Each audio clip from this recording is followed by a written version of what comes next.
இன்றைக்கி வந்து நம்ம கிச்சடி தான் செய்ய போகிறேன்.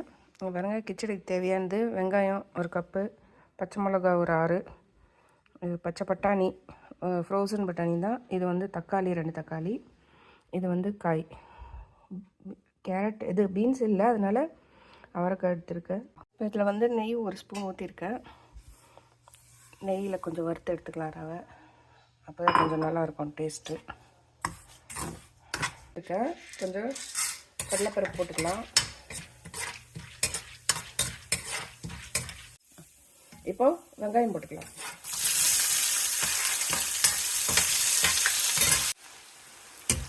வெங்காயம் வதங்கிடுச்சு, இவ்வளோ வதங்கினா போதும், ரொம்ப வதங்கினா. அப்புறம் பச்சை மிளகா போட்டுக்கலாம். பட்டாணி இருக்குது 1 கப்பு, அதையும் சேர்த்து போட்டுடலாம். இது வந்து ஃப்ரோசன் பட்டாணி தான். இப்போ காய் வதங்கிடுச்சு, தக்காளி போட்டுக்கலாம்.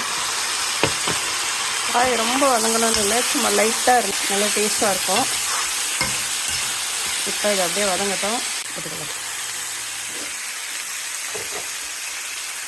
போதும், ஏன்னா காயெல்லாம் நல்லா வதங்கணும், கொஞ்சம் ஓரளவுக்கு. இப்போ காயெல்லாம் வதங்கிடுச்சு. இப்போ வந்து தண்ணி ஊற்றிடலாம். இது வந்து 5 கப்பு தண்ணி, 2 கப்பு அரிசி, 2 கப்பு ரவை போட்டது, 1 கப் ரவைக்கு 2 கிளாஸ் தண்ணி. அப்போ 2 கப்பு ரவைக்கு 4 கிளாஸ் தண்ணி. காயெல்லாம் கொஞ்சம் போட்டதுனால எக்ஸ்ட்ரா 1 கிளாஸ் ஊற்றிருக்கிறேன். இப்போ தண்ணி நல்லா கொதிக்குது, ரவையை போட்டுடலாம்.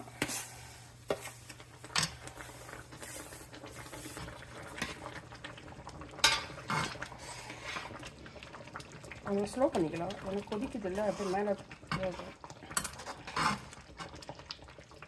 இந்த மாதிரி கட்டியெல்லாம் இல்லாமல் கிளறி விடுங்க.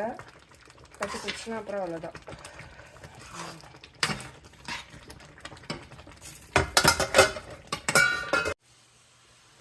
ஓரளவுக்கு தண்ணி சுண்டுடுச்சு.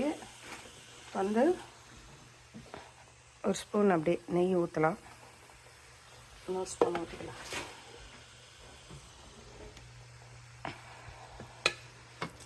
ஊற்றிட்டு அப்படி சூப்பராகிடுச்சு.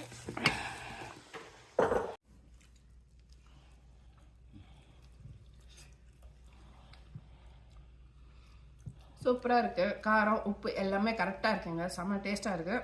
நீங்களே செஞ்சு பாருங்க, வீட்டில் செஞ்சு பார்த்துட்டு கமெண்ட்ஸில் எப்படி இருக்குன்ட்டு போடுங்க.